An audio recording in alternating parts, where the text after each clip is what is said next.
Brent, what is this music we're listening to, right? And Oh, I you don't feel like know? I've heard it before. What is it again? You have actually. This is music from the new album from Univore, the band Univore, who we've heard about on the last 3 episodes.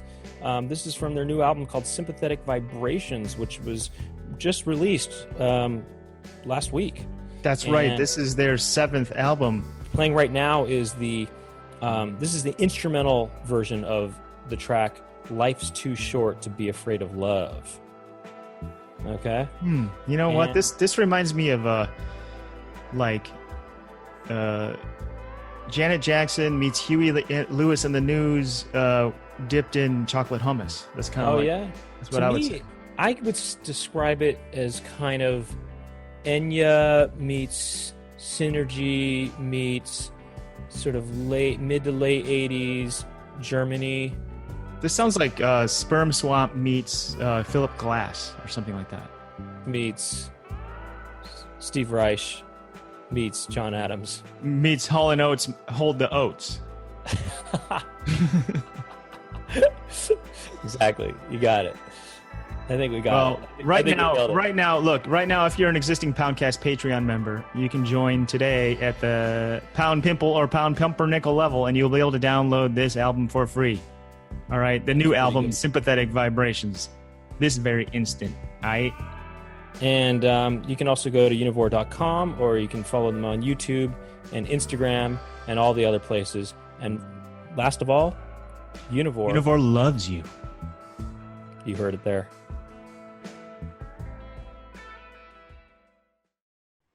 Welcome to the Poundcast, everybody. Welcome, Brent.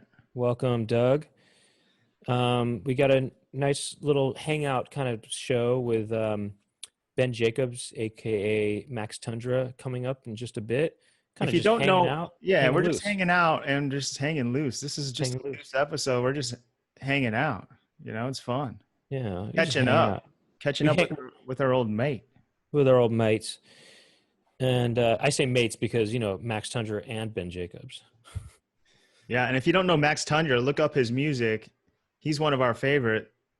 Like, when there's a Venn diagram of stuff Brent and I like, Max Tundra is in one of those slivers that we both definitely are huge fans of. Check out his music. He had a new album in the last year or two that he produced called Daphne and Celeste Saves the World. Right. And you could also check out maxtundra.bandcamp.com. He has these like really funny and like answering machines songs and messages he did when he was like age 11 till age 14. And anyway, just check him out. Check him out. Great. And also check out this. Check out LouisvilleVeganFoods.com for Louisville Vegan Jerky, because they've got different flavors of jerky, and they are a sponsor of the Poundcast in addition to other things. And all you gotta say is they have different flavors. Of course they got different flavors. They got the best flavors and the best tasting jerky on earth, and they are one of our proud sponsors this month. And as they are most months and weeks. All you got to do is go to LouisvilleVeganFoods.com and use the code word Poundcast to get 20% off your entire order. That's 20% off. You don't have to go to the store, bring your bag, and they're like, you can't use your bag. We have to make you use our plastic bag. You sound almost like Matt Foley. I'm living in a van down by the river. You can't use your bag. Use your bag. We have to be COVID friendly and make more waste for the earth. You have to use a plastic bag. Down by the river is where the bag will end up. I haven't seen that sketch in a decade at least. I don't know. Is that what he sounds like? Well, kind of. You did sound like that at first. Look, the bottom line is you got to go to LouisvilleVeganFoods.com. It sounds like Bill Clinton also a little bit. Okay, well, I'm not trying to sound like anybody anymore. I'm just trying I'm going to tell you from Bill Clinton to you. check out LouisvilleVeganFoods.com. Use the code word Poundcast. Hillary loves the stuff, and the stuff has a 9-month shelf life. All right, and it also has, there's different flavors such as perfect pepperoni, and smoked black pepper, Maple and bacon. they got maple bacon, North Carolina barbecue. They got all kinds of flavors, and I do approve of this message. Do Bill Clinton real quick, but do like hi. Like there's a Bill Clinton up here. It's like this,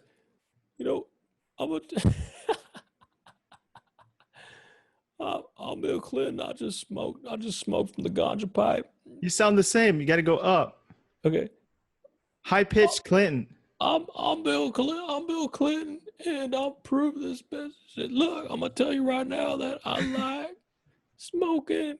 I like smoked black pepper. I like eating Louisville foods when I just smoked a J. When I just blazed a J. I don't know. Wait, I'll do one. You do a low one. I'm Bill Clinton. I did not have sexual relations with that jerky. I did not have sexual relations with that jerky. I did not have sexual relations with that jerky. I did. No, this is him. This is what he sounds like. My name is Bill. My name is Bill Clinton. And that'd be cool if, like, people's voice, when they do get older, their voice sounds kind of like more hoarse or something. That'd be cool if, like, like you hit puberty and your voice gets lower. What if it just got lower and lower? Like when you're like 80, you just sound like Jabba the Hutt or something. I did not have sexual relations with that jerky, but I did. I ate it, but I did not inhale. I ate the jerky, but I did not inhale. I just swallowed. I didn't inhale. I swallowed. All right, Brent. Let's. What else we gotta say real quick? For bonus content, go to patreon.com/poundcast. You can go to youtube.com/thepoundcast for video. You can also go to, there's an Instagram page, which is the Poundcast, and there's a Twitter that is Poundcast, or is it the Poundcast? I don't know.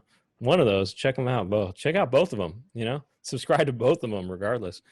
And there's a Facebook page as well. And check me out on Patreon, patreon.com/DougPound. I put up a Halloween mix. I know this probably will come out after Halloween, but I put up things like that, different little musical things, and I do a almost daily squirrel report on Instagram that you'll have access to. Also, check out the new season of Eric Andre's show. I was a writer and editor on that show, and that's funny stuff. That's the show to check out these days. Check out Tim Heidecker, an evening with Tim Heidecker on YouTube if you haven't seen that. I opened for that show, and I appear at the end a little bit. Okay. Well, check this out. I was just going to mention this. I don't think tickets will be quite on sale just yet. I hope they are, actually, by the time this comes out. But we're doing our New Year's Eve show that we normally do in Oakland. We're going to do it again this year, but we're going to do it as a live broadcast on Zoom and on YouTube. So tickets will be on sale, if not now, soon. But it will be Moshe Kasher, Natasha Leggero, Andrew Michon, and myself, and some special guests who we're trying to figure out right now. But it's going to be in Moshe and Natasha's backyard. We're going to broadcast from there. There'll be VIP tickets that will get you into the Zoom, and so you can sort of be around people and be unmuted, or you can get the non-VIP tickets, and those will be you can watch on YouTube. Anyway, look for that. I just want to put that out there. If you're looking for something to do on New Year's Eve, there'll be a New Year's Eve countdown. And I think we're going to make our countdown at 10 p.m. Pacific time instead of midnight, so that it's going to be a Chicago countdown, kind of somewhat in between New York and Los Angeles. I don't know. And do you have any comedians from that time zone, from the Chicago area? Well, no, they're all going to be in the backyard. Interesting. Okay. All right, I got you. Cool show. Sounds really cool. All right, Brent, should we get on with it and roll the? We actually our remix this episode is going to be from Max Tundra himself, so that's kind of cool.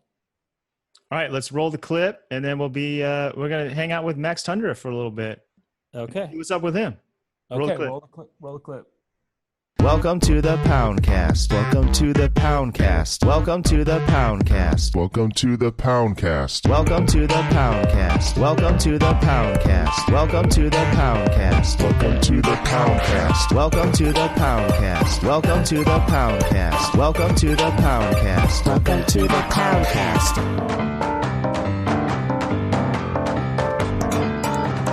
Welcome to the Poundcast. Hi guys, Hi. my name is Ben. You might know me as Max Tundra. Oh, I like that. I'm You should. I like that the self introduction. No one's done that before. well. I'm the host, man. You're my guest, right? Oh, you're doing it Is it old school style. I like That's that. Is that original still the style. way? Is that still the way?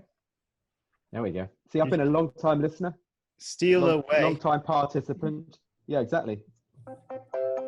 Steal away, steal away, steal away, etc. I like this. I like you. I like you, and you, pound puppies. We were Sounds just simple. talking about the Doobie Brothers song. Play that song a little bit. What a fool believes. Oh, yeah. Okay, this one.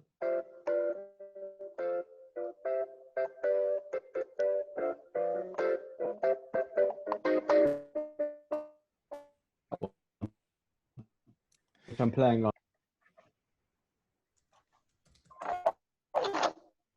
Those of you with only audio, I'm playing a Yamaha CP portable electric piano, which emulates Fender Rhodes, Blitzes, clavinets, toy pianos, and the C.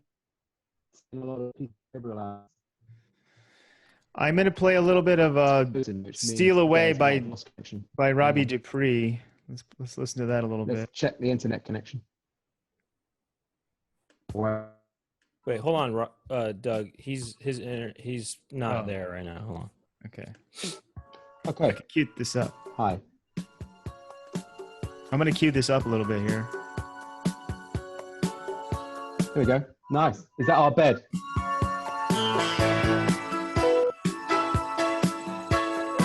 It's the chorus, Doug, that will sound like.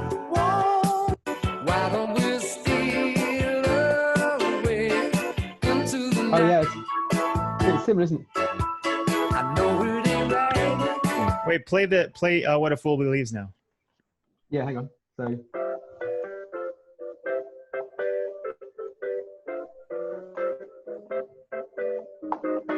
Now compare it to this. Yeah.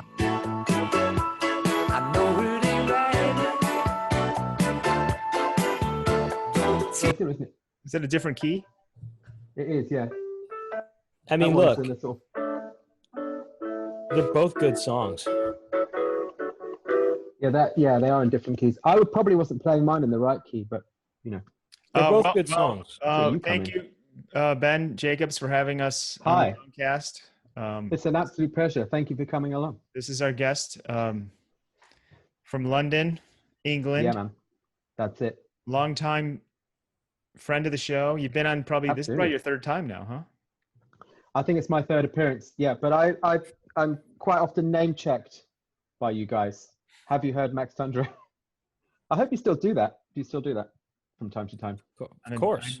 On a daily basis. Of course. I was actually talking about I was talking with my brothers. This is off the podcast just the other night, Okay. last night, in fact, about what are the top songs from the 2000s, that decade. And you were in the mix, of course. Brent, can you, Thanks, can you man. name the That should stay specific in the song? podcast. Brent, can you name the specific song that you would I pick? cited.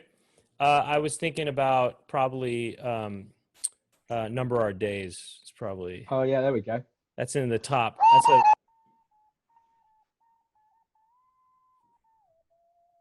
That one. Yeah.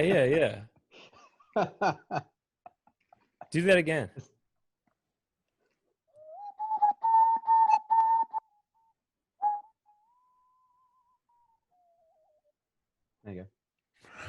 What do you think of that? I like It's that. very nice to see your faces. I really miss you guys. Feels like you're in Likewise. London with me. As you're now in London with me, perhaps you could do some of your best London accents, mate. Can I hear some of those? Well, was telling Jamie that as we're going down to like Dirty Murray's to get some curry, and then we're gonna go down to Garage Nation, around like 9:30, and then we're gonna go down over to like the LCR, and it's gonna be well nice and like it's gonna be like well quality. What's the LCR? The LCR is the I don't know, like the recreation kind of center where I lived for a year in England in Norwich. Oh, so hang on. So that's why your accent's so good, because you lived here, right? Oh, you think it's good? Yeah. Well, it's not. It's passable. I mean, I would certainly think that you may have lived in London for a while. Well, even I mean, England. that's just one character, you know what I mean? I got all kinds of Let's hear some more. characters, you know? But Brent, fun. have you lived in London? That's what he's getting at.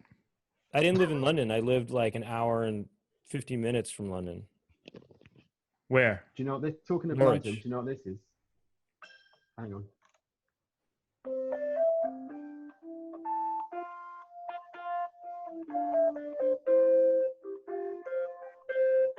Do you know that song? Is that the theme song to the EastEnders? Absolutely right. Well done. I just That's it, kind of took a guess. I have seen the show or seen clips of the show, but really that was a guess though. That's a good guess. It's a shame you can't see the keyboard on screen, isn't it? It looks like I'm just kind of playing with myself and music's coming out. But I assure you, there is a real keyboard in the room with me. It's there. So yeah. So Ben, the last time you were on this show, Mm, you were on a secret mission to record the album for Daphne and Celeste. correct. Which is now out and about and in all good record shops. We'll play a song for that at the beginning of the show. Do you care? Excellent. I love that. Please do. Which Please song? have done. Which song? No, that's a Max Tundra song. Which song do you want to play? That's No, you can't because it's a Max Tundra song. which song could be a top track of the 2000s also, actually. There you go. I'm not complaining about that. Ben, what have you been doing since the last time you were here? Well, I have been raising a small child who is now 3.5, and he's quite awesome and bossy. Have you And he's got gone to him into bed. music yet? Yes, there are some clips of him playing. He's got a keyboard as well. Hang on, where's his one? His keyboard is this guy. So he's been playing that. Hickory dickory dock, row row row your boat, that sort of thing. Does he know that you play music in front of him, but have you played any of your produced music for him? Yeah, sometimes my girlfriend will play a Daphne and Celeste video and he'll say, "Look, it's Daddy," because there's one where there's like a photograph of me in the background and he sort of spots it and says, "Oh, look at that." But I don't know if he thinks that's normal that one's parent has made, pop music history. Maybe he thinks all his friends' dads are in their videos as well. I don't know. Maybe they are. What's your day-to-day life like now? You mean right now in the COVIDian era, or just generally were that not taking place? Well, let's just say the COVIDian era, yeah. The COVIDian era. So I wake up, I don my face mask, and then I parade through the streets wearing little else, ringing a bell saying, "Come and get your Max Tundra albums." No, I don't really. I have been working on some new music very, very slowly, but bits and pieces, basically. And it just takes me a long time. I mean, the last Max Tundra album came out in 2008, which is 12 years ago. So, a typical day is often spent doing things that aren't music, like the cliched lockdown activity of making sourdough bread. I've been doing quite a bit of that. Oh yeah, what's the culture from, or whatever, or what's The starter. the starter or whatever it's called? Yeah. That's from a shop up the road called Today Bread, like a baker's, and I don't know where they're started. I mean, Someone it has to start somewhere, right? Where did they I get think it? it starts in San just don't know. Francisco, doesn't it? The whole thing. Yeah, maybe. Yeah, I think they just take it from San. I don't know. Do you know about these sourdough starter hotels? Know about this phenomenon? For real? In Scandinavia? Yeah, for real. So if you're going on holiday, you need to feed your sourdough starter like every day if it's out on the counter, or every week if it's in the fridge, right? So What do you this feed? What do you hotel, feed it? you feed it with a mixture of flour and lukewarm water. So you give it more And then- bread. Yeah, basically you feed it those two things, and then it starts kind of fizzing away. And then you can use the active starter to make bread, and then you've got the same amount again, which you then store. But if you're going away for like some time, then obviously you can't do the feeding regime. So what you would do is you'd leave it with a sourdough starter hotel, and they'll feed it for you, and you come back and it's like, ready to go, rather than just rotting in the fridge or whatever. So yeah. So I know I've heard that this people use the same starter that has been around since the 1800s or something. Oh yeah, I've heard of this as well. That's kind of crazy. That It's, you're still like the bread you're eating is from the starter that's from the 1800s. Like it happened quite one amazing, time isn't it? accidentally, and then they kept it.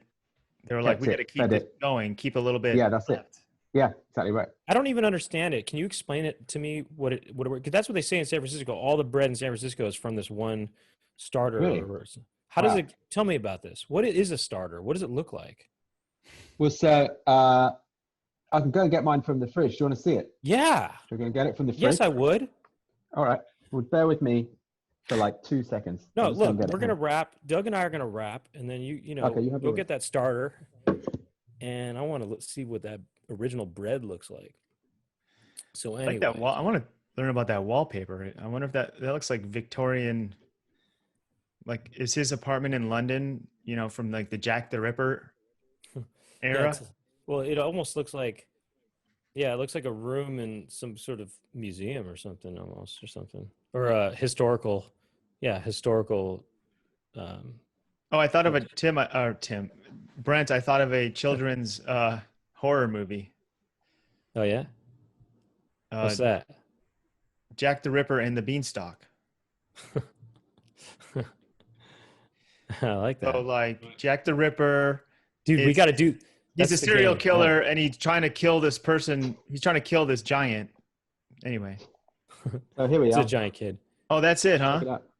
All right, let Yeah, me I see. don't So even see let's it. describe this for the listeners. This is a creamy sort of substance it's almost like a very soft dough. It just looks like dough. It's viscous. It's very wet and Yeah, it's- bubbly. The main thing is bubbly, and it has a clear liquid ends up floating on top. And the clear liquid is called hooch. Oh, Um, yeah? Smells a little boozy, actually. This one, it's quite lively. I don't know if you can see the sort of I want to see the liquid. The Well, thing whatever. is, if I tilt it too much, it's going to spill out onto the table. Right. So it is really viscous, as he says, but it is Yeah, there you still go, look. gooey and slimy. Like this. See that? Yeah, very nice. So what Yeah. do you do with that when you're ready to make bread?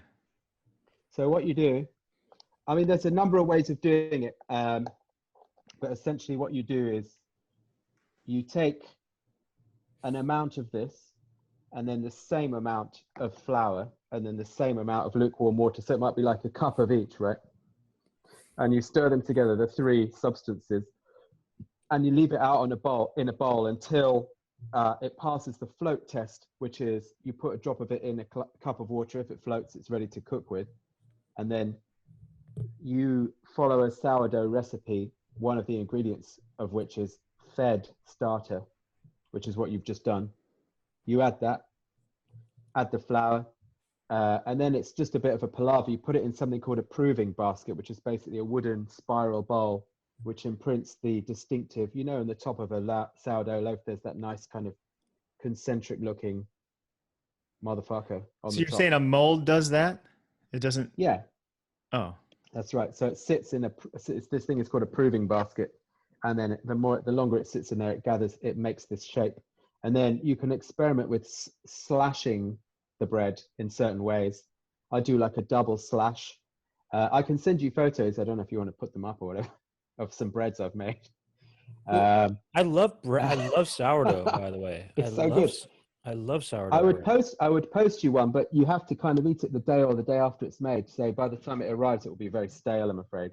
So the Yeah, it'll early be like a solution is rock, to come to probably. London. So Ben, after you make the bread, what do you do with it? Mm. I mean, obviously you eat it, but what's your what ways do you eat it? So just a classic, like a cheese and pickle sandwich, I guess. Cheese, do you know piccalilli? That pickle, the very yellow, tangy pickle with small chunks of vegetable in it. You know this one? Wait, is it made from cucumber? There's some little pieces of cucumber in the mix, maybe some carrot in there. It's bright yellow because there's mustard in it, I think, or turmeric. Wait, are you saying it's like that's called relish? You mean Yeah, relish? no, that's what they call it in relish. England. You guys would call it relish. Yeah. They call it pickle. They call relish pickle in England. But we also call, like, a gherkin is also a pickle. So when we say pickle, we mean a jar of relish. But when we say pickles, we mean the gherkins, the item. So, the okay, discrete item. You do a pickle and cheese sandwich, and by pickle you mean, like a relish and cheese sandwich. Yeah. What kind of cheese is that? Yeah. Oh, you'd use a strong cheddar, I suppose.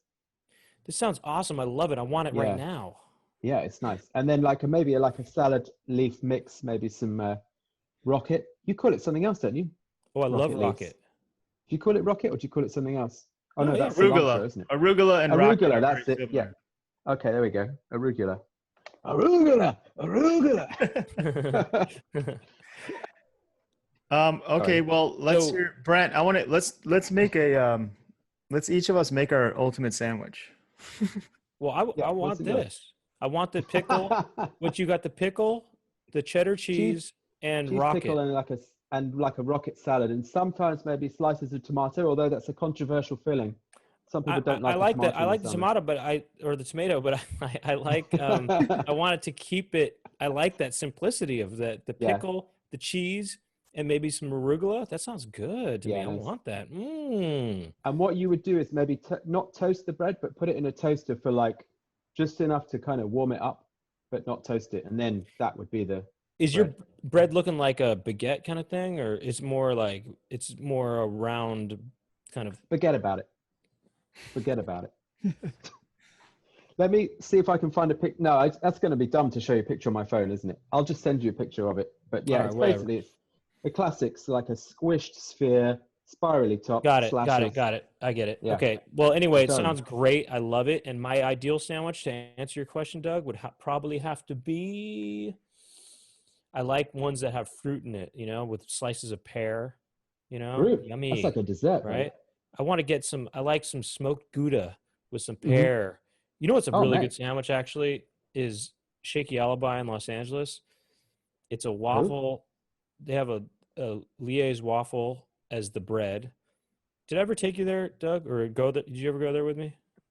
Shaky what? Shaky Alibi? No, sir. You know why? Liège waffle, is that like a meeting? You have a meeting with a waffle, a liaison. Yeah, right. Yeah. Brent, you asked me to go once, but I didn't go because I said I had an earthquake preventative course to attend. Oh, for real? You prevent the earthquakes. You don't just. It was a shaky alibi. Very good, Doug. Very good. I'm trying here. Very good, Doug. Very good. So they had the Liège waffle. Signature drops, man. Come on. They have a Liège waffle, and it's cut sort of in the middle, so that is the two bread pieces. And then in the middle, what I like to get is the you get turkey and Swiss Gruyere. Oh, now you're talking. It's cheese, and that's in there. And then I have anyway, it's really good. That's probably the best sandwich of all time. Do you know about the phenomenon of the breadless pickle sandwich? Know about this? How's that go? So you take a gherkin, right? Pickled cucumber, slice it lengthways, and in the middle you place a slice of cheese. So you've got top half of gherkin, slice of cheese, bottom half of gherkin. That's it. That's your snack. That could work. That could work. It does work. Yeah. It's a little Scooby snack, you know? What kind of cheese? There we go. Again, a strong cheddar, my go-to cheese for a pickle. A nice pickle foil, yeah. So strong. These are coming through loud and clear. How are you getting that into Zoom in my ears? Huh? Is it?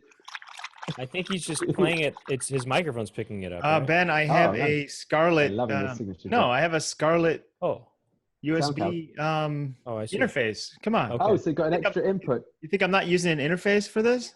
Oh, it's pretty professional, man. I'm very glad that the signature drops are here because I've been noticing of late they're not in all of these Poundcasts, are they? Do you take a decision each time whether the guest is going to positively? It's because of the Zoom. It's because of right, wouldn't you say? Well, it's the Zoom, and it's also like I'm trying to, keep a conversation interesting. And if I go look at my drops, it'll be like dead air because Well, that's the problem. Is Brent won't keep it going for me. Well, that's the thing is sometimes Doug is not listening when he's looking stuff up, and so we'll repeat stuff. I'll be talking about something with the guest, and then they'll say, and then Doug will ask the same question. I said, we just asked that, and he said, oh, sorry, I was looking up the thing, And see, like when you're talking to someone and they're looking at their phone, it's that sort of thing, right? Yeah, exactly. In today's society. And not only that, but also right now, currently, there's delays and it's audio is kind of weird right now doing this online, so it kind of messes with that too. Yeah. But it's a what's weird your ideal time for sandwich? audio, isn't it? What? Doug, it's a weird time for audio in the world, isn't it? At this time. Yeah. Doug, go. Okay, my ideal sandwich. You'll take one of Ben's sourdough loaves. Instead of slicing it, like sliced bread, you cut two slices. Oh. Like, so the top of it is the top, like imagine it's a bun, right? Yeah, totally. Cut it into 3 slices. So you have like a club sandwich situation going. All right. And then nice. On the bottom. That's a big one. On the bottom, we're going to put some chocolate hummus, which is a thing I've been getting into. Oh, I've had it. Look, this is a sandwich I've never had before. I'm just saying this sounds like the ultimate sandwich. Then I had chocolate hummus. I would put some kind of vegan jerky. Vegan jerky would be on the side probably. I would probably put some kind of big. I had this imitation chicken patty the other day that was really good. I'll put one of those on. I had it at Moby's. I went to Moby's restaurant. Actually, Moby. Yeah, he has a restaurant in LA called Little Pine. Have you been there, Brent? Right, nice. Yeah, I have. Did you like it? Yeah. Okay, so wait. Wait, no. Let me back up. I'm just gonna use. Ask me if I would go again. Would you go again? Oh, very good. Moby. Would you go again? Moby. How does go? Is it?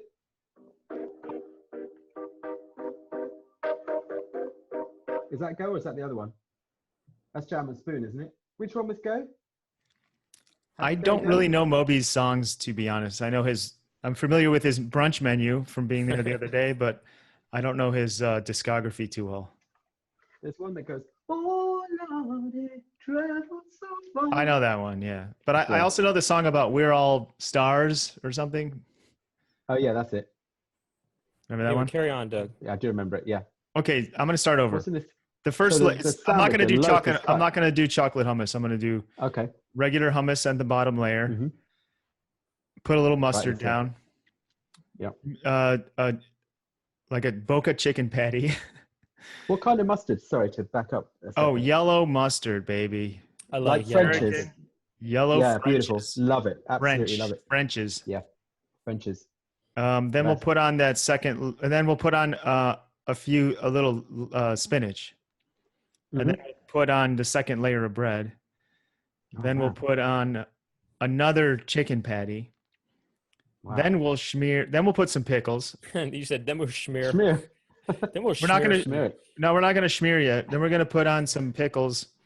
We're talking American regular pickles. None of this ARPs. Yellow stuff. We're talking dill, Vlasic, classic Vlac. The circles. Yeah. Put those on. I know what you mean. Chips. Yep. And I'm going to put chips on it because you got to have the moisture. Crunch. You got to put some. Yeah.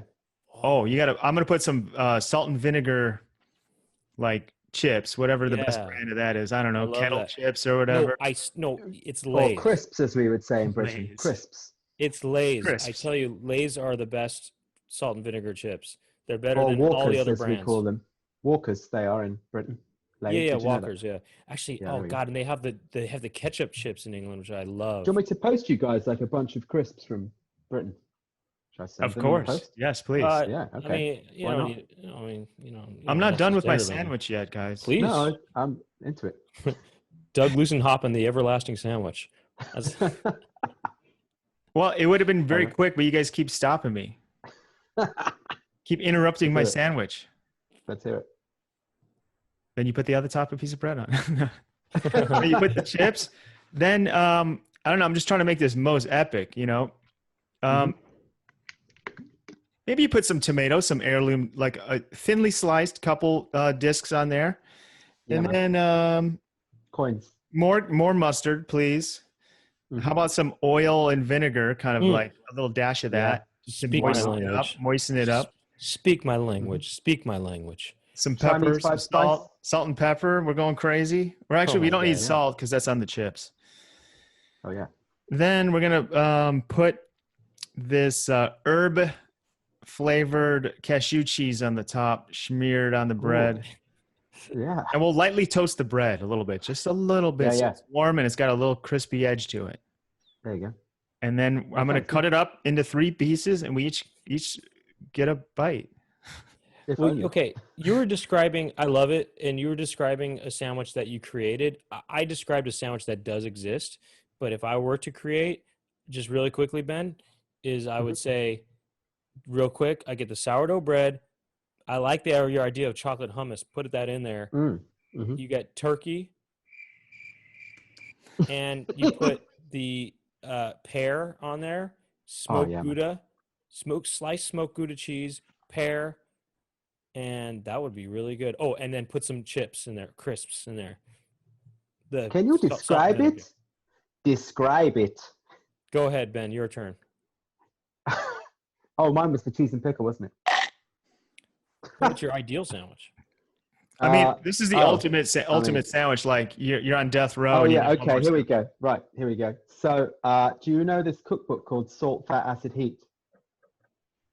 There was a Netflix show as well. I've heard of that name, yeah, but I have not seen Yeah. it. It's good. I've got it up there. Hang on. Let me get it. I'll show you. 1 second. I'm walking over to the bookshelf. So So, Brent, remember when we did the super gross sandwich or the pizza with? yeah. Now it's super good. here you go. That was a fun This game. book- Okay, well, so the ultimate Salt, sandwich Fat, Acid, is it within Well- the pages of that book? No, but in that book, there's a recipe for fried chicken, which I guess you might have a vegan alternative to that. But it's basically the best fried chicken I've ever had. I made it one time. So that fried chicken in a sandwich, maybe some kind of slightly spicy mayonnaise, like a sriracha mayonnaise, perhaps with Oh. that, to give it a bit of a kick. Arugula, lightly toasted bread. That's all you need, right? I should have put arugula in mine too earlier. Yeah, I think so. So that would be my ultimate sandwich. Brings a tear to your eye. But it's a hassle to deep fry chicken all the time. So generally speaking, I'm not eating much meat, but sometimes, What kind of bread? You just said it's on bread. I mean, that's one of the most important parts of the sandwich. Probably. Well, there's a chain of bakeries that's recently closed down because of the COVID epidemic in London called Percy Ingle. So one of the reasons I got into bread making is because Percy Ingle had closed down. We used to get our bread from there like 2 or 3 times a week, this amazing kind of granary loaf. But now this shop is no longer there. I've sort of learnt to make various breads, and I use a bread machine as well.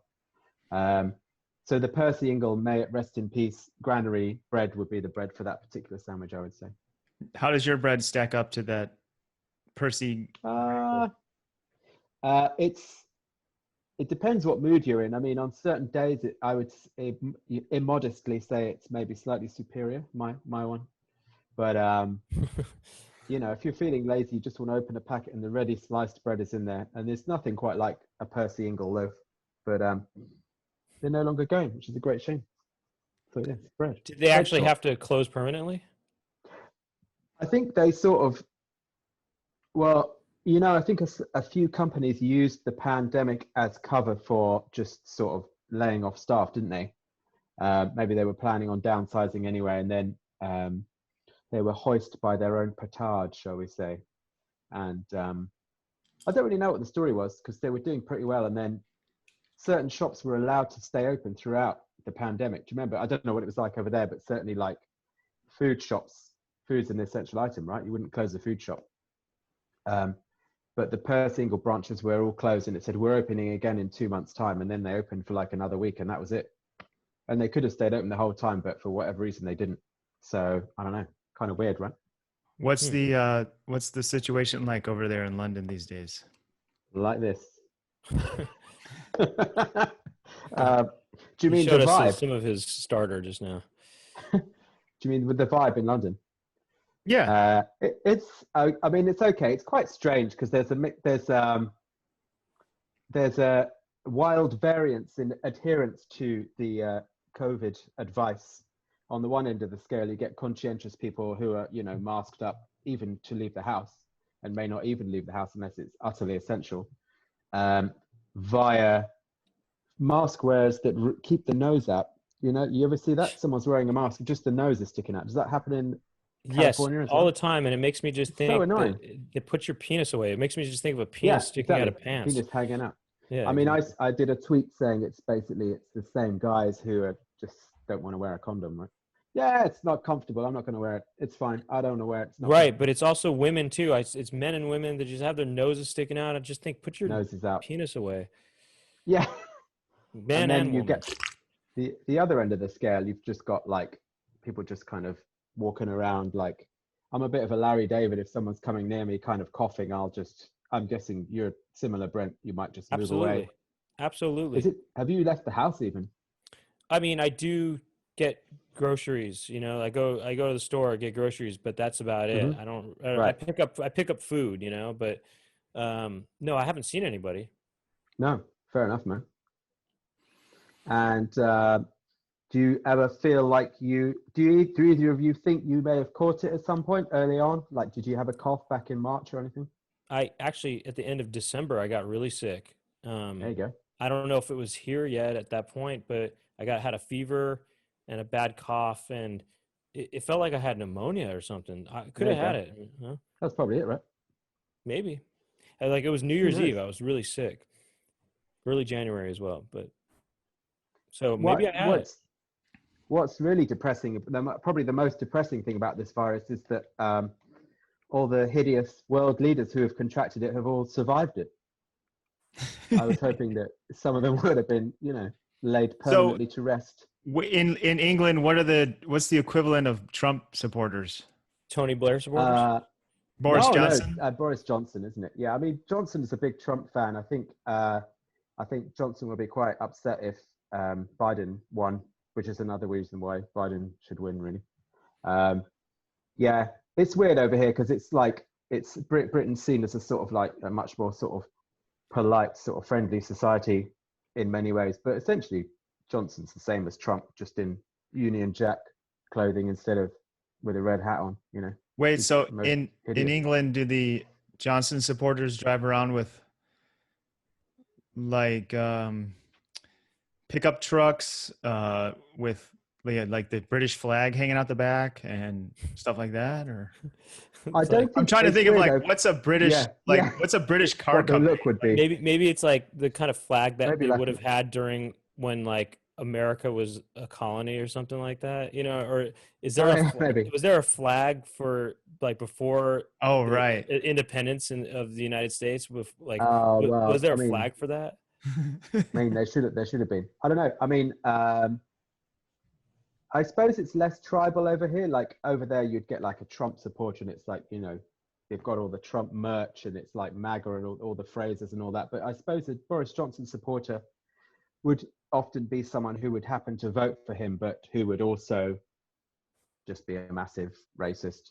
But there's not that sort of brand loyalty, I guess, for want of a better term. Like it's more scattershot, I suppose. Do you know what I mean?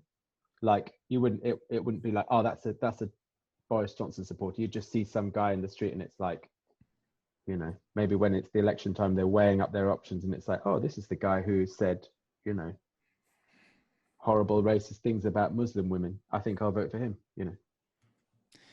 So, you know, we've both got racist leaders at the moment. It's not good, is it? It's not a good look. Well, Wait, does a Johnson supporter sound like this? Shut the fuck up, you cunt! Yeah, pretty much.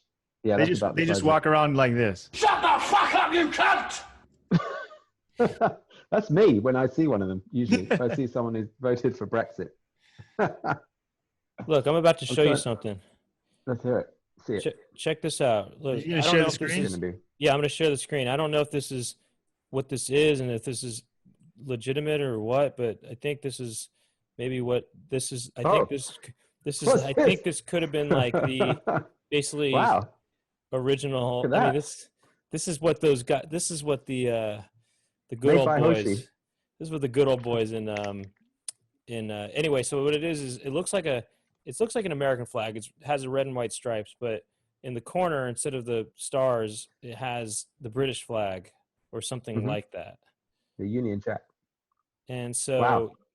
maybe that's what the good old boys, you know, have on their trucks and stuff. You know, that's what kind of, you know, that's what's kind of lame about the British. What is it called? The crown of, you know, like all the countries that have like the British under the British Commonwealth. It's called Commonwealth. Oh, the Commonwealth. Commonwealth. Yeah. They all their flags are lame except the British one because they're all just like a It's just a flag, British and then flag, like in the corner is the British flag also. Yeah. Like you know what I mean? That's so lame. Like the New Zealand flag has like a little British flag in the corner, doesn't it? It's like sponsorship, bro. Yeah. Why can't they be more creative? It's like that Onion article where there was a Starbucks branch in the toilet of Starbucks, right? Yeah, the New Zealand flag. Okay, it's just a blue flag with 4 stars, and then up in the corner, it's got the British flag. It's a bit of a cop out, right? Well, look, you know, the British Empire was huge at one point. Dude, the Australian flag is like almost the same thing. 1 star's different, right? It's got the stars. Another it's got star. 1 more star, and then some of them are bigger and smaller, and one of them's like in this weird place by itself. I want to. It's a bad design. What about the I Canadian? like to think of myself as a weird star in a weird place by myself. Okay, you know terms what? of Canada finally got unique, and it's just the big maple leaf. It's a strong flag. That's a strong symbol. Hey, I got a No, question. I need to go and put my other son back in the fridge, so otherwise it's going to go bad. So let me just go and do that. Yeah, Can no you do worries. another rap? Check this I'll out. just I'm going to taste- rap. just taste it. Look, Doug, I think we should later do a game where we come up with more horror movies for kids, you know, or something like that. You know, we combine fairy tales with horror themes. Let's do it when Just- he comes back. We could indeed. We're just having a random conversation. We're rapping. We're just hanging out. It's But called rapping. let's do that now. Okay, go. We'll see if he's into it. And then I was going to say that, well, I also want to know, can you eat that starter stuff? You know I what was going mean? to ask him that. Yeah. You probably can. And what does it taste like, I guess, is my question. What does it taste like, Ben? He can't hear you. Hi. What does it I can taste hear like? now. What? Oh, the hooch. The sourdough starter. You know you can cook with it on its own. It Tell me about tastes it. like it's a very intense kind of umami sort of tang. It's like what would it be like? It's a bit like, I suppose, if you spilled some dark ale onto a piece of bread, that sort of yeasty kind of flavor. You know what I mean? What's that stuff It's made out of, this starter? Vinegary. The starter. Yeah. It's basically germs, I think, isn't it? Molecules that are just kind of reacting. Because if you want to make some from scratch, you get some flour and water and you just leave it out at room temperature, like maybe for a day or something. And then it just starts kind of, a couple of bubbles appear and it just kind of comes to life, baby. And then what? And then that's it. There's no, Oh. and then it develops yeast. That's it. Well, I don't know if it is yeast, but you don't use, when you're making a sourdough loaf, you don't use yeast in the recipe mixture because it's like the raising agent is the starter, right? Got it. And Okay. the process takes much longer than it would with a yeast-based bread because it's not as Let me ask you something. lively. Go on. The only thing that is in bread is flour and water? I guess, yeah. Well, no, there's like you put salt in and a bit of sugar as well. Well, you put yeast in it. You don't need not sourdough, he says. Not sourdough. No. Oh, I thought you said just bread. You don't have to put sugar. Well, I would rather not. No. Is the yeah, I mean it's like like half a teaspoon just sort of makes the gives the sourdough something to feast on, I think. I don't want that. Well, the sourdough starter must be some kind of yeast. I don't know. Look it up. Not sure. It's just a strange kind of magic because it was flour and water and then one day it comes to life. Well, look, I think it's crazy stuff, but I like the bread. I like bread. I like sourdough, and I just, you know what? I don't mind talking bread, to be honest. So, bread talk. Bread talk. Bread, Yeah, Bread Weinbach. We're here with Bread Weinbach and Brett Jacobs. Yeah, Brett Jacobs. That's it. Yeah, That's it. Sourdough starter is yeast.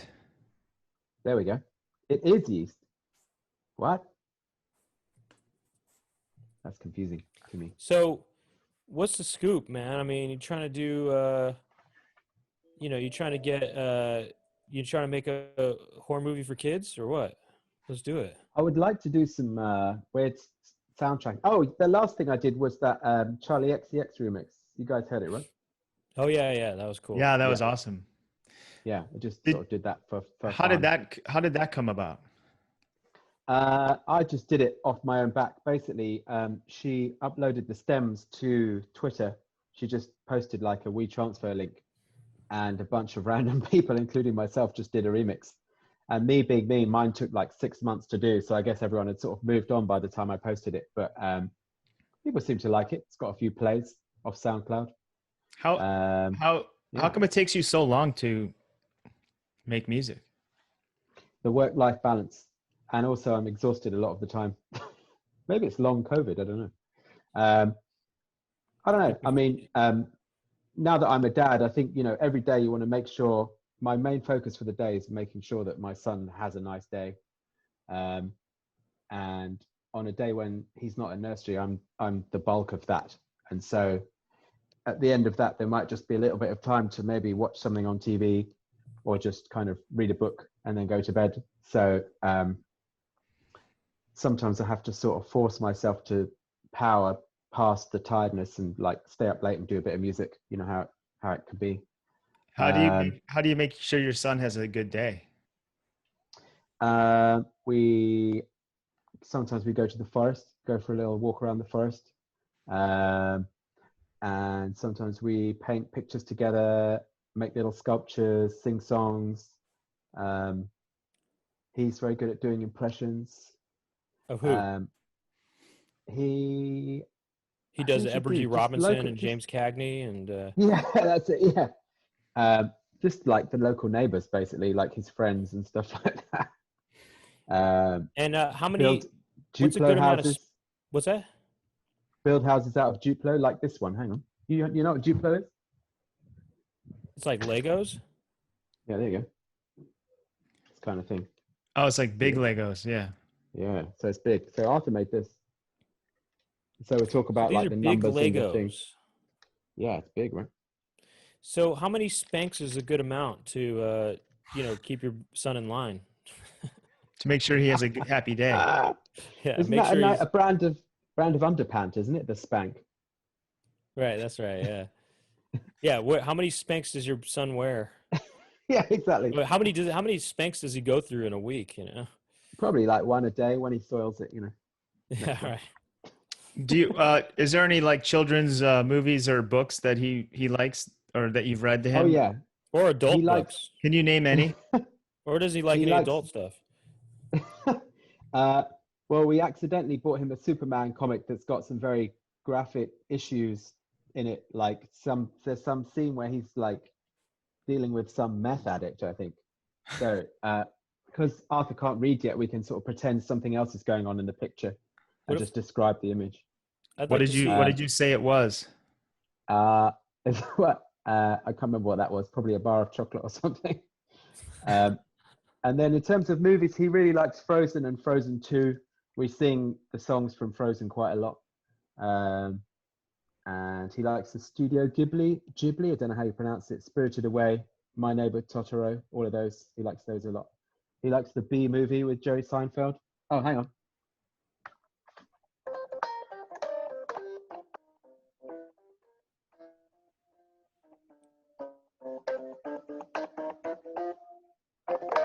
There you go. Good. Show me the beat. Give me the beat. That's the Oh, yeah, lyrics the for one episode where there was lyrics. Yeah, there's Remember that? lyrics. Give me the beat. There's one. Give me the beat. Ba-doo, ba-da, ba-da. There's probably a slap-based sound on this keyboard, actually. There we go. Hang on. Hang on. Sorry. Well, Brent, we could make the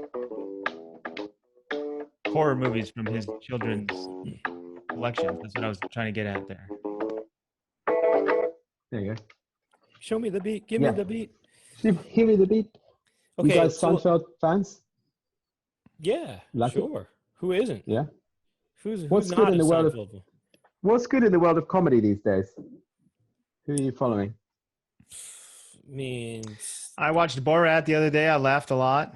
Oh, the new one. It's very nice. Is it like a nice film? Did you see it, Ben? I haven't seen it yet, but it's. I agree with you with that thing you posted on Instagram about. There's that other film at the moment that Sacha Baron Cohen's in on Netflix, and whenever it comes up, it's like I cannot resist doing a silly voice. Yeah, Wait, There's a movie. There's a movie called The Trial Chicago of the 7 or something? Chicago, the Trial of the Chicago 7 or the 6 or whatever. Mm-hmm. And Sacha Baron Cohen plays what's his name? Abby Hoffman. Ali G. He plays Abby Hoffman, and it's like really distracting because it's like, and he's doing like a New York, like Brooklyn accent, and it, I mean, it's better than I could do, but it's just, couldn't you find a guy that looks guy like that wasn't Abby Borat. Hoffman from New York can't you, there's no American actors that could play that part. It's just very, I know it's also funny when actors gain weight or lose weight for roles. Why don't you just get a guy who weighs more? You know, it's just interesting why actors have to do this transformation thing when they could just get somebody who looks more like the role. You know what I mean? Like, Fat suit. yeah, people You put disapprove. people put the suits on to make them look bigger. Well, get a guy who is big. You know, why not? well, sometimes in the role they're heavy and then they're skinny in other parts of the movie, right? Well, okay, You know, okay, in that sure. case, well, Sure. a lot of these actors, they're like, you know, you got to get the A-list actor, like, who's the guy? The Texas dude that did Texas Matthew- Buyers Club or whatever it's called. Next is Dallas Matthew- Buyers Dallas Club. Buyers Club. Matthew Yeah, yeah, yeah. McConaughey. McConaughey got down to 135 and he's like 6 feet tall or something. Like he got way down in weight. And also, what was that? The Machinist with the American Psycho guy. He got really skinny, didn't he? For that film? Christian Bale. Christian Bale. Justin Bale. Justin That's Bale. it.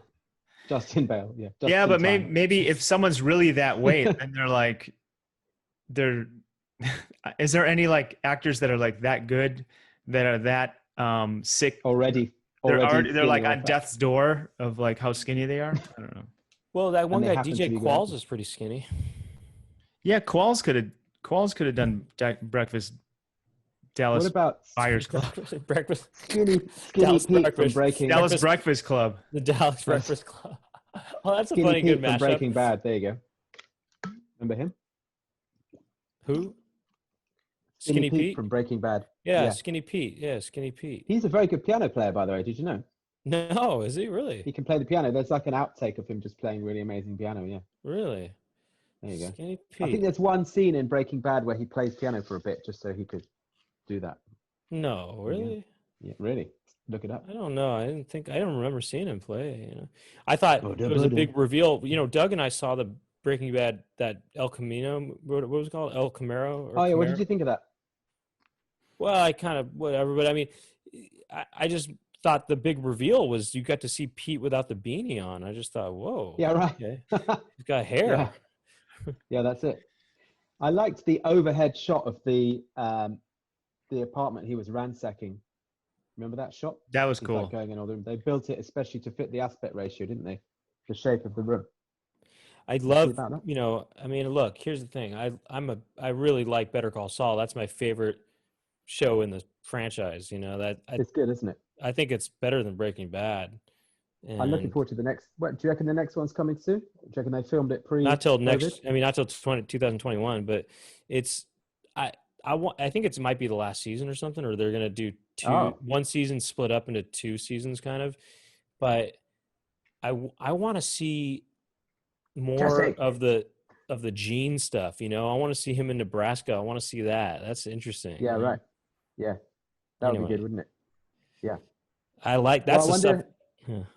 I wonder how much far back and far forward they're going to go in this last season. Is it really the last one? Will it be the last one? Well, I think it's going to be one more season, but it's split into 2, so it's essentially 2 seasons. But it's a way for them. I don't know. I don't get it, but you know, they did that with Breaking Bad, also. I think. Like a feature-length season, a season-length season, the 2 seasons. Well, they Season basically salad. make it's one season split into 2 over the, and it's just a way to make the season longer, I guess. Take longer. I'll just get a season on rye with hold the mayo, extra Right, season exactly. seasoning. Ben, have you seen anything good lately? Any good movies you like, or anything of Midsommar. note? You see that one? What is Midsommar? it? Midsummer, he said. Oh yeah, That's good. I enjoyed that very much. me too. I like all of his films, Ari Aster. What else did I see? I saw. Did you see? What was the Charlie Kaufman thing on Netflix? Yeah, I saw it. I'm trying to end things. I'm thinking of ending. I'm thinking things. of ending things. I liked that. That was good. Yeah, that was good. I'm reading his book at the moment, Antkind, which is a 700-page behemoth. Really, 700, huh? Is it a Charlie Kaufman book? Yeah, it's his first novel, and it's 700 pages long. Is it easy to follow? Yeah, it's easy. It's not like dense prose or anything. It's just it's a bit kind of wacky. It's quite fun. I mean, he's pushing the idea that runs through a lot of his films kind of to its limit, really. Sometimes it gets a bit tiresome, but it's very entertaining. It's not a book I would necessarily recommend though, but I'm enjoying it. I'm looking forward to finishing it, if you like. What else have I seen? But yeah, rewatching his films. Do you guys recommend any movies for Halloween? Halloween-based movies, or just films you might want to watch this time of year? Just like scary I movies. I like the idea of a scary. I don't think I've ever been chilled to my bone by a movie. I think if you can recommend a movie that I will find terrifying, I would like that. Twin Peaks Fire Walk with Me, that chilled me to the that's bone great, when I isn't it? first saw Yeah. it. It's so scary. Yeah, the cream corn kid.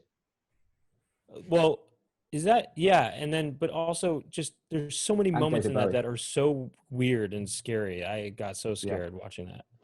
Well, Lynch is the master of like daylight terror, isn't he? Like most of the terrifying stuff happens, during the day. Like it's not like a cliched horror film, sort of dark forest. Look at the spooky shapes. Like the guy in Back of Winkies, etc. is a daylight scene, isn't it? Mm-hmm. That's actually played by a woman. I do know that. Yeah. And also, watch the Twin Peaks season 3. I've got that on Blu-ray, so work my way through that. That's well worth a watch. Have you seen that? Yeah. You haven't finished it, right, Doug? I haven't finished it. Because it's so funny. Because in the last episode, it's so, we copy, on Poundhouse we copied David Lynch a lot, Yeah. And then, but then on the last episode of season 3, there's a scene that is so similar to a thing in Poundhouse, which came out before that. It was kind of funny. Kind of a funny little. It's almost like we were copying him so much that we predicted what he would do. Do you think David Lynch has maybe seen the Poundhouse? Doubtful. Doubt. That would be no doubt. That would be Doubt. amazing. Remember that? Doubt. Actually, who knows? You know, I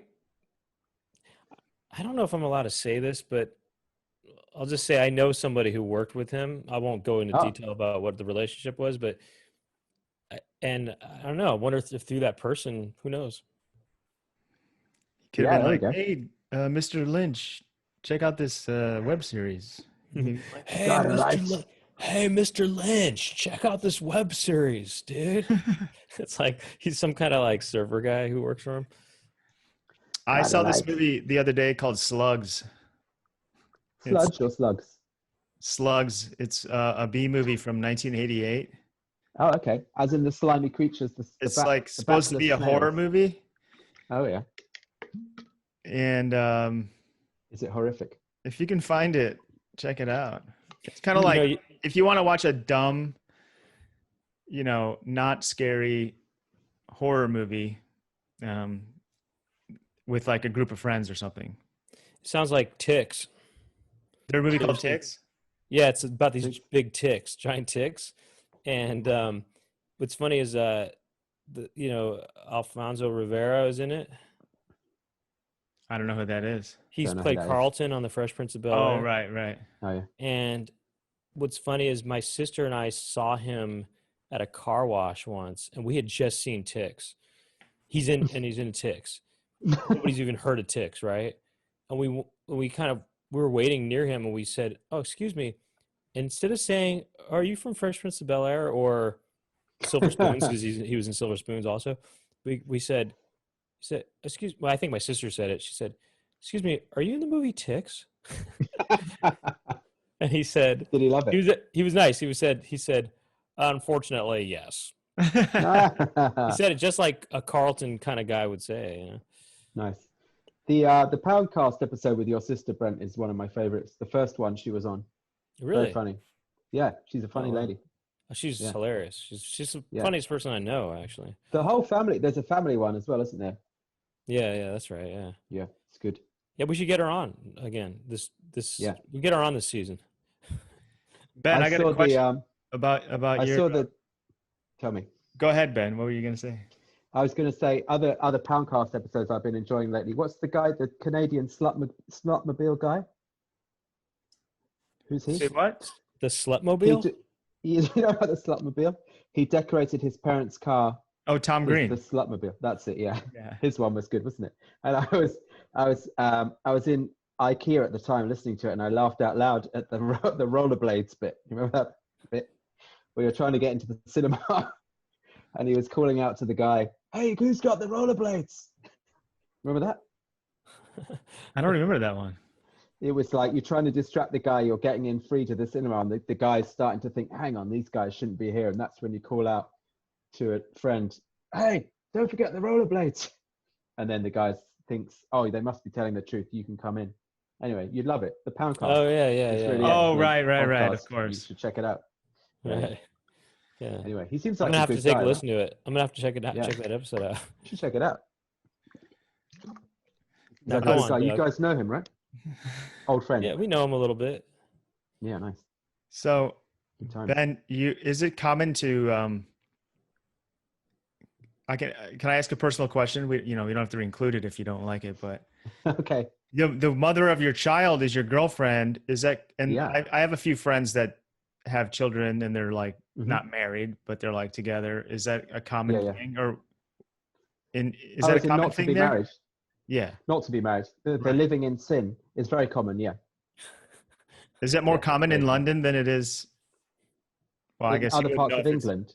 Then is I it? don't know. It's a good question. I think myself and my partner both come from families where the parents were separated. So, I mean, from a personal standpoint, I don't see marriage as a particularly sacrosanct institution.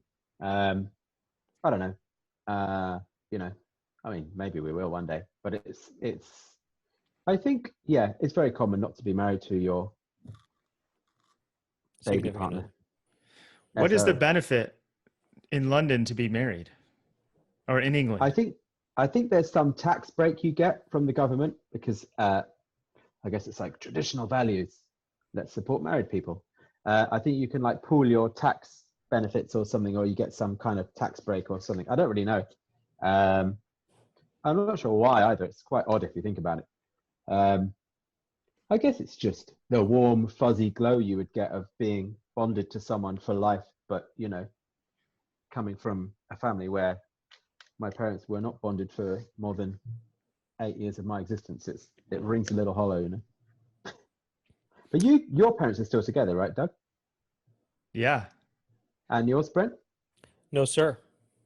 Oh, okay. Well, Brent, are you? it's always. My dad's on his third Asian wife. Oh, there you go. Fair enough. Seriously, all three of his wives have been Asian. Isn't that weird? Wow, why not? But he's really into South American culture, though. So I don't know what's up with that. There you go. know? Well, Are maybe the South all American three of women his- are not interested. Say Say what, Ben? Repeat that. I was just saying maybe the South American women were not interested in what he had to offer. Well, I Maybe think they were actually, but he just didn't marry them. He wasn't. Oh, I see. Right. He's interested in and- South American culture. Well, he likes in- Latin. He likes Latin American culture hardcore. Like what? How does he like it? What do you mean he likes it? Like his He house loves- is all done up like what is it? Plus South America is a whole continent. So what do you mean? Like specifically? Well, he likes Afro-Cuban music, I like that. and he likes salsa, and he likes visits there. You know, he likes he goes to Cuba. What does he do when he goes to Cuba? Cuba. Two bingo, boys alive. Tuba, and she's got a great ass. Take this bus to Cuba. You should have your son do an impression of Al Pacino. I might teach him that. Yeah. And That's from Scarface. that was from Heat. What I just did. She's got a great ass. I think. Anyway, Do you know what film is this Al Pacino? quote Great from, ass! What about this one? You stupid fucking cunt. You idiot. Mitch and Murray. You fucking idiot. You know this one? sounds I think familiar. I've got it wrong.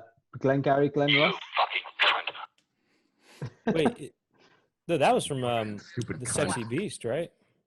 I don't know what Doug just dropped, but my quote was Sexy from, Beast. Oh, That was right. from- That's That great was film, isn't it? Ben Kingsley in Sexy Beast, I think. Right? He's great. Oh, that director's good as well, isn't he? Well, that was a Did you great like film, Sexy Beast. And Under the Skin as well. Actually, I don't You even see know that? if I liked the film. I forgot about the film, but it was Ben Kingsley's performance that I was just thought, wow, this is intense. This is good. Yeah. You know? Yeah, it's good, isn't it? No, no, no, no, no, no, no, no, no, Right. etc. So, I need to watch that again. what was I going to say was, oh yeah, Parents Latin still American being together. culture. Yeah, he likes that. Yeah. He likes the, he's into Brazilian stuff. He's into all of it, man. You name it. South America. He likes he likes Latin American culture. He's Does- in the does he like- Guyana. Guyana, yeah, French Guyana. Does he like the film Brazil or just its theme music? He definitely likes the song, which is Mm. not which they used for the movie, but the song Brazil is. I like the song Brazil. Yeah. There's also the parody song Braziers. Nice. Braziers, they're hanging from the chandeliers. There is? Something. Well, there is a parody lyrics to Brazil, which is called Braziers. Braziers. or Oh, very something good. like that. Is it Weird Al Yankovic? Well, maybe Could Weird L Yankovic. You know what I mean? be. Very good. I want to hear some more signature drops. I did a joke once called Weird Al Jorgensen. That was like the punchline. Very good. Did you know Ministry. Al Jorgensen is from Ministry? Yeah. There you go. And I did like a Ministry song that sounded silly or something. I forgot how that went. I like the sound of that. I wonder if Weird Al Yankovic has ever done Normal Al Yankovic or Normal Yankovic. Normal Yankovic. He has. He has somebody- original songs on his records a lot. And I'm some not of talking about that. I'm just talking about he has straight hair and he's wearing he's wearing a tie. I don't know. He's wearing something really Straight down the line. conservative, and Normal Yankovic. It's pretty good. Normcore. You know the genre of normcore? Yeah. Isn't that what we are, kind of? Me and you, Brent. Well, Normcore looking. one might say that, but I actually feel like normcore takes it a step further, where people wearing bad clothing. Like, I You mean, think? I mean, I've always tried to dress normal or just plain, in a Plain. sense. Yeah, same. No writing. But not. You know, but I feel like normcore people go hardcore where it looks bad. They find bad clothing, and they wear these Fila shoes that are really thick soled that look really ugly, and then they wear they find just the worst clothing you can find at a thrift store. Athletic Do you think that's clothing. another genre though, like pushing it further, like to the sort of ironic levels? Well, I think people I don't call it see that as normcore. Oh, People really? call it normcore, and they try to find. I mean, it seems like they find really, bad looking clothing. You know.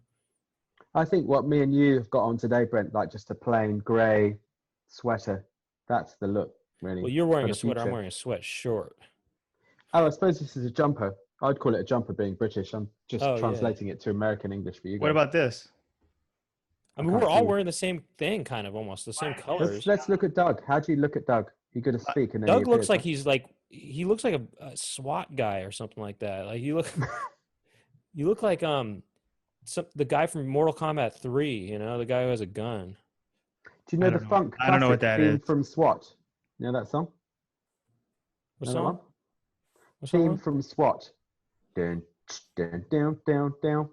Know that one? Oh yeah. Right. It's Wait. good. Well, I thought you It's didn't very know good. video It's game got a nice music. breakdown.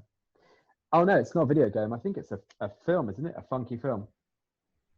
I know what you're talking about. One of those DJs did a cover of it in like the 90s or something. Yeah, that's it. You could probably call it up, couldn't you, on your thing? Ben, do you still do a radio show? Yes, I have a monthly radio show on NTS, which you should all listen to. I'm very proud of it. It's been running for a couple of years now. What's NTS? NTS is an online radio show, a radio station which is based in the UK and Los Angeles, funnily enough. So there's some presenters over there. Some of the people, I think, do you know Sam Wilkes, who's in the band Noah? He's got a show. But it's good. It's very eclectic, sort of genre-free, 24-hour radio. Does You should Graham check out my Norton? shows. Does Graham Norton do a show on there? No, sadly not. What about and- Jonathan Ross? I got a question for you, actually, No. Ben. What's up with Question? how come some English people have this thing where they pronounce the R's as Y's, and Jonathan Ross is one of those people? He pronounces them as W's, doesn't he? Not Y's. That's what I mean, or not Y, or yeah, W's. I mean, they instead of R's they do W's. Sorry, that's what I meant actually. Are there no Americans that do that? Well, yeah, 4-year-olds. 4-year-old Americans do that. Yeah, you know. Oh, I'm sorry. Sorry about that. So, let's see. Tell me a sentence. Would you look at the rabbit? The rabbit was, running along, the railway system. I don't know. You know what I mean? There's this W thing. What's up with that? It sounds I'm like not sure. I can't think of anyone apart from Jonathan Ross that does it. But he's sort of taken on it. NPR. There's a woman who does that too. English woman. Yeah. Oh, I don't know who she is. No, she's a But 4-year-old Oh, American. They have like kids on the street. I see. Beat kids. Beat kids. Yeah, exactly. No, but it is an English woman who does it, and I've noticed it. Usually, it seems, and I could be so wrong about this, but it seems like I remember watching Helena Bonham Carter doing it as a lower class character in Oh yeah. some movie. I think it was Fight Club. a made for TV movie, Gulliver's Travels or something, maybe. I don't know. Oh right, okay. And she was doing it also. And I thought, okay, is that a low class thing? Like a lower class thing? But then Jonathan Ross does it, and I heard this professional woman on the radio doing it. I don't know. I don't know. I don't think it's a particularly widespread phenomenon. I can't think of anyone apart from Jonathan Ross, whose Twitter handle is Wassy with a W. So he's kind of owned that speech impediment and presented it as his Twitter name. Okay, so is it considered a speech impediment? Because here's the thing. I definitely have heard it. It's funny that you have only heard Jonathan Ross do it, because I've heard it a lot. That Oh, okay. sort of affectation or whatever. I mean, I know I think he was teased for it maybe by the tabloid press, and then he just kind of owns it, and that's That's just the way he interesting. talks. Okay, I thought it was a thing. Okay, I thought it was a thing, No, more I of a don't think thing. so. Well, certainly, what is a thing is doing an F instead of a TH. You know. Yeah, but also another one is a V instead of a TH. So Right. I'm eating this with a Right. sandwich. Right. Yeah, that's quite common. Yeah. Guys, there's a lot of different Noel accents. Fieldings does that. There's a lot of There different are. accents out there, and that's what makes life interesting. So we should embrace them, and not question it. Don't question it. Well, No. the V or F instead of TH is sort of a lower class thing, right? I mean, traditionally, you may be, yeah, but sometimes you might get people pretending to be Right. lower class Because they want to be Yeah. hip hop or something like that. That's it. Like there was an incident where Tony Blair would address a working class audience, and he'd sort of say, "You're gonna," instead of "going to," just to sort of get down with the kids. And Do you also, remember? Do you remember the big tabloid big deal when Tony Blair had a pit stains? He had the big sweaty armpit. no, was there some pun based headline around it?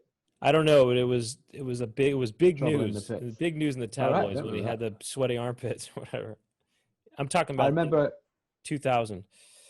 the Murdoch press went quite cold on Tony Blair when he allegedly slept with Rupert Murdoch's wife, and then it was all over for the Murdoch Blair loving, wasn't it?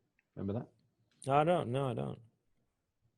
Hang on, or was it the other way around? No, didn't Tony Blair sleep with Murdoch's wife, allegedly? I don't know. Wendy Deng. But let me say this. Look, we're going to go into After Dark, okay? Let's do it. How do you feel about that? Let's do it. Is that an hour? Well, it could be. Well, Probably not. Probably a half an hour. You know, we've gone over an hour so far, but we could You go should however edit out all my long we nonsense. want. We do half an hour or so. There's a lot of nonsense I've been saying today. You can edit it out if you like. Before we go into After Dark, did you know about this island called Tangier off of Chesapeake Bay?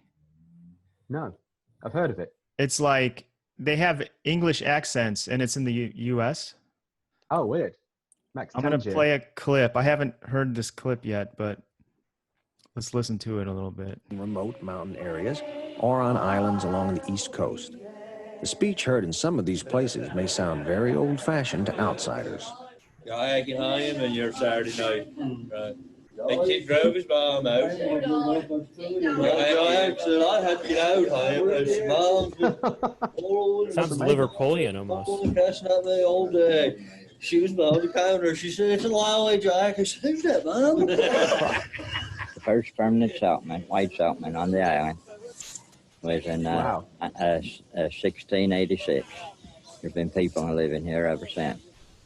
And there are about all of us that were born here on this island. We can say that our parents were born here, and our grandparents, and our great-grandparents, our great-great-grandparents, and right on down.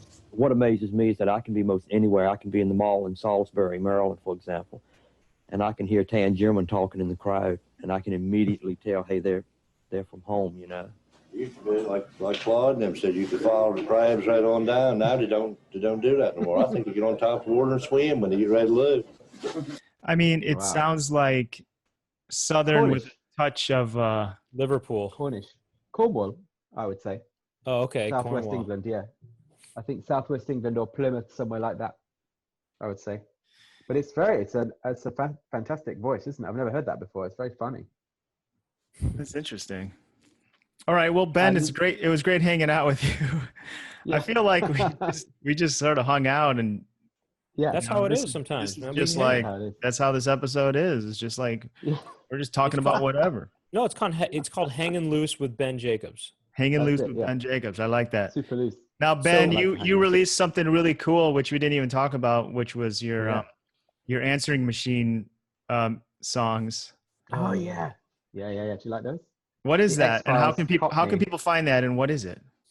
So this is on my Bandcamp page, which is at maxtundra.bandcamp.com, and it's a collection of outgoing voicemail recordings from my childhood answer phone being recorded onto audio cassette tape at the time. And you would phone, when you phone someone's house in the 80s and it says, "Hello, this is the Jacobs residence. I'm afraid there's no one here to take your call right now, but if you speak after the tone, you can leave a message."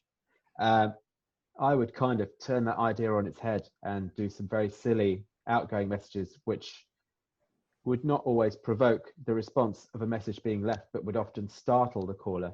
For example, a Cockney knees up version of the X-Files theme, and a collection of these may try your patience, but it's pay what you like on the Bandcamp page. In fact, weirdly, most of my Bandcamp album seems to be stuff I did when I was a kid. I don't know why it's ended up that way, but I guess it's just I don't record that much music that I don't put out. Like, it takes me such a long time to do an album that there aren't really any spare tracks. So if I want to find stuff that's never been put out before, I've got to go back to the days before I was Max Tundra and dredge the drawers of tapes for some kind of childhood detritus that will hopefully put a smile on the faces of at least you two gentlemen, if not anyone else. When you say kid, though, what I asked you this in an email, but just for the listeners, what age range are these messages from you? I think these particular answer phone messages are probably from, I was at home, maybe 11 upwards. 11 to what? Maybe 14, something like that. Okay, so that's pretty interesting. I mean, they're pretty what do you call it? They're pretty involved messages. And for an 11 to 14-year-old putting those out, that's really impressive. Thanks, man. I mean, I just grew up with, do you know a radio DJ called Kenny Everett, British radio DJ, who's sadly no longer with us? No, I know Rick Dees.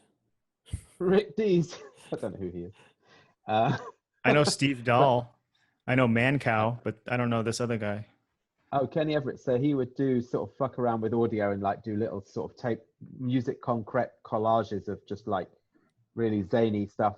And, I'd just walk around the house like just with a little tape recorder and just kind of record a funny sound and then press pause, and used to do things like record myself saying, "Mommy," and then sort of go to the top of the staircase and press play. And then me and my sister would laugh when my mum answered, because we were like, "Oh, she said yes to a tape recording." And then just like, do fake little adverts for things and just like interviews with like a carrot and just stupid stuff like, which kind of made me the man I am today.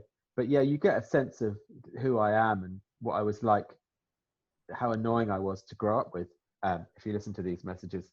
Oh, I don't know about that. Annoying, but listen, and once again, what's the Bandcamp? So it's maxtundra.bandcamp.com. There's a few bits and pieces on there. So yeah, help yourself.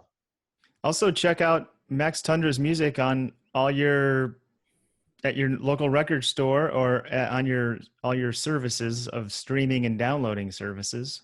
And look for Daphne and Celeste. Yeah, the album Daphne and Celeste Save the World, which was released in 2018 and which I wrote and produced. And the Daphne and Celeste channel video on YouTube, which welcomes you to the Daphne and Celeste video channel, was recorded in Doug's back garden. Remember that? That's right. Yeah, there you go. Small world. We call a garden a yard here.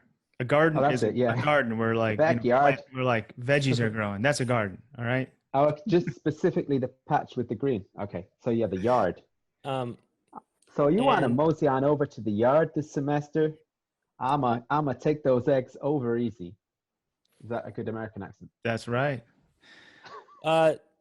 If Ben's going to hang out with us a little longer, if you want to check out the After Dark, you can go to patreon.com/Poundcast, and you can check that out there.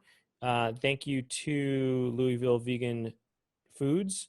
Thank you to Univore. And thank you to Chloe Bonilla, Jack Birch, El Bircho on social media, Nathan Pittman, and Jackie Montana for their help with the Thanks, guys. Poundcast. And we'll see you next week on The Poundcast.